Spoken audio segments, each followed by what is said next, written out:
ፍቅር እዚህ ጋር የቆመው ሰው ይደፍራታል ወይንስ ይገላታል ወይንስ ምን የሚያደርጋት ይመስላችኋል? እኔ በጣም ፈርቻለሁ። ምክንያቱም ከእናቷ ቤት ወይንም ከቤተሰብ ቤት ወጥቶ መኖር ለሷ በጣም ቀላል መስሏት ነበረ። ግን ህይወት እሷ እንዳሰበቻት አይደለችም። በተለይ በዚህ ሰዓት ላይ የሆነ ሰው ካልደረሰላት ፍቅር አደጋ ላይ ናት። ሁሉም ሰው እየፈለጋት ነው። ፍቅር ግን አልተገኘችም፣ ወይንም እናቷም አላገኘቻትም፣ አሹም አላገኛትም።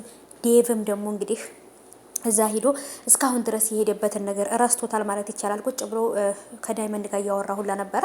እንዴት ብሎ እንደሚነግራት እንዴት ብሎ ቤተሰቦቹን ሊናገር እንደሚችል ግራ ገብቶታል። አዴ ደግሞ እዛ ጋር ሁሉን ነገር አሳምኖ መጥቶ በቃ የብስራት ዜና ይነግረኛል እያለች እየጠበቀች ነው። ምንም አዲስ ነገር የለም። ፍቅርን በሰራችሁ ልክ ልትካፈል ነው ብዬ አስባለሁ። ሰላም ውድ የተከበራችሁ የቻናሌ ተከታታዮች እንዴት ናችሁ? ከኔ ጋር ሁሉ ሰላም ነው። ሰላማችሁ ይብዛልኝ ባላችሁበት ውድ ቤተሰቦቼ። ለቻናል አዲስ ከሆናችሁ ሰብስክራይብ አድርጋችሁ ቤተሰቡን ነባሮች እንኳን በሰላም መጣችሁ ብያለሁ። ተወዳጁን የአዴን ድራማ ይዤላችሁ መጥቻለሁ። በተለመደው ሰዓት ከች ከተፍ ብያለሁ።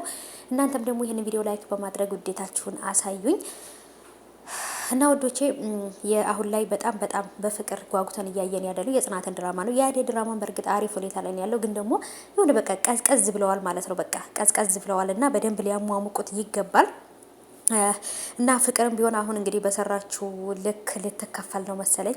ከእናቷ ቤት ወጥታ ሂዳ እንግዲህ ያዙ ልቀቁኝ እያለች ሰፈር ለሰፈር እየዞረች እኔም ከዛ ቤት ወጥቻለሁ፣ ቤዛን እዛ ቤት ገብተሽ እንደፈለግሽ ቤቱን ልትዞሪበት ልትንቀሳቀሽበት ትችያለሽ፣ እዛ ቤት ገብተሽ እንደፈለግሽ መሆን ትችያለሽ፣ ከዚህ በኋላ እኔ እዛ ቤት አልመለስም እያለች እየተበጣጠሰች ነበር ማለት ነው። ከእናትና ከአባት ቤት ወጥቶ ህይወትን ለብቻ መመስረት ወይም ብቻዋን ለመኖር በጣም ከባድ ነው። በተለይ ደግሞ የፍቅር ጸባይ ከሰው ጋር የማያኖር ጸባይ ነው ያላት እና ፍቅር እንግዲህ እዛ ጋር እየተንቀጠቀጠች በተቀመጠችበት ሰዓት ላይ የሆነ ወንድ መጥቷል።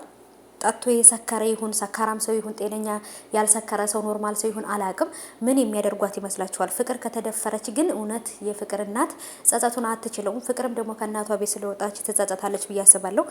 የፍቅርም እናት በጣም ነበር የተናደደችው። እንዴት ነው በቃ ይችን ልጅ አሳድጌ እንዴት ነው እንደዚህ ልትሆን የቻለችው ልጅ እያለች በጣም በራሷ እየተቆጨች እና ራሷን እየወቀሰች ነው ያለችው። ፍቅር ግን ይሄ ነገር አልታያትም። ቤተሰቦች አይወዱኝም፣ እናቴም አባቴም ቤተሰብ ሁሉም ሰው ለእኔ አይጨነቅም አይወዱኝም ነው የምትለው ማለት ነው። ግን እኮ ራሷ በምትሰራው ስራ ነው የሁሉ ነገር እየተፈጠረ ያለው። ዴቭም እንግዲህ ለፍቅር እናት ወይም ማን ነው ለአዴ እናት እውነቱን አልተናገረም። የአዴ ቤተሰቦች ዴቭ ለምን እዚህ እንደመጣ ምን ሊያደርግ እዚህ እንደመጣ አታያውቁም።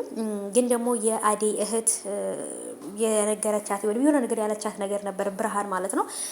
አንቺ የምታውቂው ነገር አለ እንዴ ዴቭ ለምን እንደመጣ ብላ ነበር የጠየቀቻት። ዴቭ እኮ እዚህ የመጣው ለአንቺ የሆነ ነገር ለመናገር ነው ብሏታል። ስለዚህ ዴቭና አዴ ሊጋቡ እንደሆነ ይሄን ነገር ጠርጥራለች ብዬ ነው የማስበው ማለት ነው እሷ። ምክንያቱም ታውቃለች ከዚህ በፊት እነሱ ሁለቱ ፍቅረኛሞች እንደሆኑ ማለት ነው። ዴቭና አዴ ፍቅረኛሞች እንደሆኑ ታውቃለች ብርሃን እህቷና። ስለዚህ ውዶቼ እንግዲህ ለሽምግልና እንደመጣ ተረድታ ነው ወይንስ ምንድን ነው? ብቻ ግን እስካሁን ድረስ አለመናገሩ ትንሽ አበሳጭቶኛል። ምክንያቱም ቶሎ ብሎ ነገሮችን ካልጨረሰ እዛ መቆየቱ ነው እሱ ማለት ነው። እና ለምለም ደግሞ በቅናት ብድ ብላለች፣ በቅናት አብዳለች ለምለም ማለት ነው። ምክንያቱም እማፈቅራት ልጅ አለች፣ በጣም ነው የምወዳት፣ ከእሷ ጋር ሲሆን በጣም ደስ ይለኛል ምናምን እያለ ስለ ፍቅር ነበር ሲያወራት የነበረው ማለት ነው። እሷም ደግሞ በጣም ፊቷ ቅይር ሲል ነበር የታወቀኝ። ለምን ባቡሬን ተወደዋለች።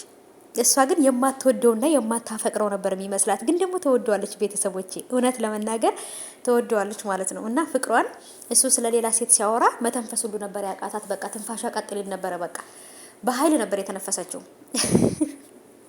እና ብቻ ግን እስኪ የሁለቱን ፍቅር መጨረሻውን እናያለን። የዴቭና የአዴ ደግሞ ዘገየብን እንዴ! የጽናትና የኪራ በቃ ሁሉ ነገር ተስተካክሎልን ደስ ብሎናል። ስለዚህ እዚህ ጋር ደግሞ የዴቭና የአዴ ፍቅር ተንዛዛብኝ። መጨረሻው ነው የናፈቀኝ ማለት ነው። በጣም ልክ እንደ ድራማው ተንዛዛ። እሱ ራሱ መቼ ነው የሚጋቡት?